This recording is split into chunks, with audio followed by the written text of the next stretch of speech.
Baik, selamat sore semuanya.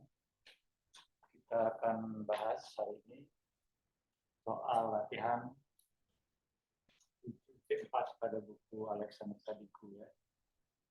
Jadi ada soal seperti ini, kita disuruh mencari arus induktor pada saat periode besar 0 ya. Jadi pertama kita seperti sudah dipelajari sebelumnya bahwa arus induktor itu mempunyai bentuk seperti ini ya. Jadi arus induktor pada saat kondisi awal ya, di awal ya, kemudian dikali eksponensial minus e per tau. Jadi yang perlu kita cari adalah yang pertama adalah arus awal ya. Ada induktor yang kedua adalah tau ya. Tau ini adalah L per R ya, per R. Nah, untuk mencari arus induktor pada saat awal ya, pada saat kondisi awal, maka kita mencari rangkaian ini pada saat periode kecil. Pada saat periode kecil itu saklar akan terhubung tertutup ya, dan kita bisa lihat rangkaian menjadi seperti ini.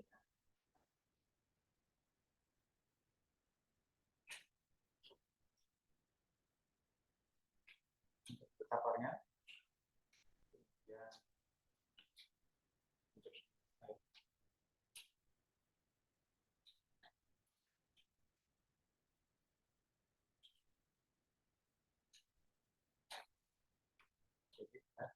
nah karena ini sumber DC ya, maka ini kita bisa anggap induktor itu seolah-olah dihubung singkat ya. Karena induktor terhubung singkat, maka tidak ada arus yang mengalir ya, di resistor ini. Sehingga kita bisa anggap resistor ini tidak ada. Ya. Dan rangkaiannya menjadi lebih sederhana seperti ini saja. Ya. Nah, lalu berapakah arus yang mengalir di induktor? Ya? Seperti rangkaian seperti ini, maka kita bisa melakukan atau mencari arus induktor itu dengan dua cara. Bisa dengan menggunakan pembagian arus ya. Kalau dengan pembagian arus maka akan ada dua kali pembagian arus ke sini dulu. Kemudian yang ke sini, habis ini kita akan terbagi arus yang ke induktor dengan yang ke resistor ini. Jadi dua kali. Atau cara lain adalah dengan menggunakan teorema simpul ya. Kalau kita gunakan teorema simpul maka akan lebih sederhana ya. Kita buat lagi rangkaiannya dengan menggunakan simpulnya ya. R, ya. Kemudian ini ada R 24 ohm, ini ada R 8 ohm, ada R ini 12 ohm, ini 8 ohm. Oke, ini adalah simpul referensi. Nah, sesuai dengan teorema simpul maka kita akan mendapatkan Kirchhoff arus di sini ya. Ini kita anggap sebagai arus 24 misalnya gitu ya. Ini arus 12 8 misalnya gitu ya. Kasih saja. Maka persamaan simpulnya itu akan menjadi I24 tambah I12 tambah I8 sama dengan 6 ampere ya.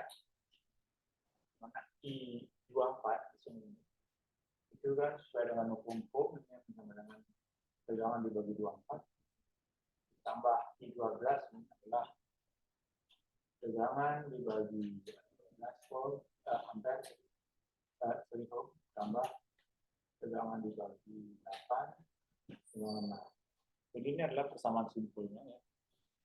Untuk menyelesaikan ini, maka kita bisa mengalihkan dengan 24 semuanya ya, kita menghilangkan pembaginya. Ini menjadi 24P per 24 ya, menjadi P saja. Kemudian 24 per 12 dikali P itu adalah 2P. Kemudian 24P bagi 8 adalah 4P ya. 3 ya. 3P.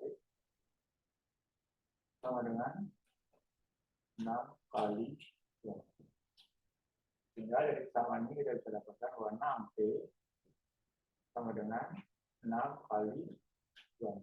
Sehingga P adalah, sedangkan 6-nya jadi 24 volt ya. Nah, karena kita dapatkan P 24 volt, maka arus di induktor itu kan bisa di sini. Kita bisa mencari arus di induktor. Arus di induktor itu sama dengan ini ya, 24 dibagi 12 kan, sama dengan 2.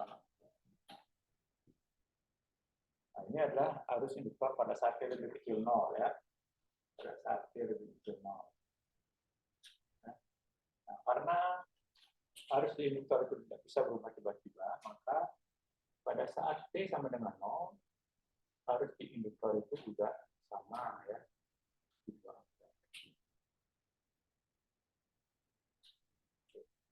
Kemudian kita sudah mendapatkan I0 ya. Lalu kita cari yang kedua adalah tau ya. Jadi untuk mencari tau, kita itu dicari pada saat T lebih besar. Ya. Pada saat T lebih besar 0, maka saklar itu akan terbuka ya. Dapat terbuka.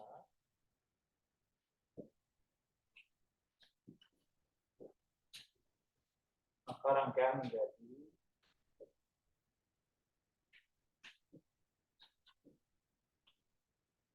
seperti ini saja.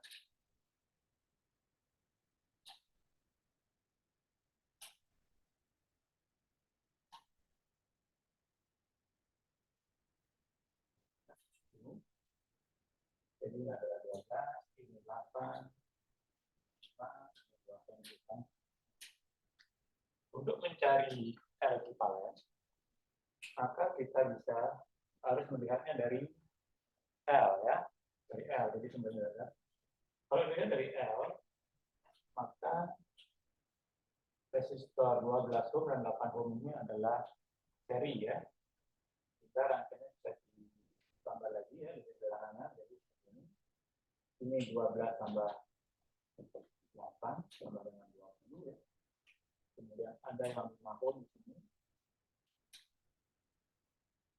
Dan di sini ada L kan.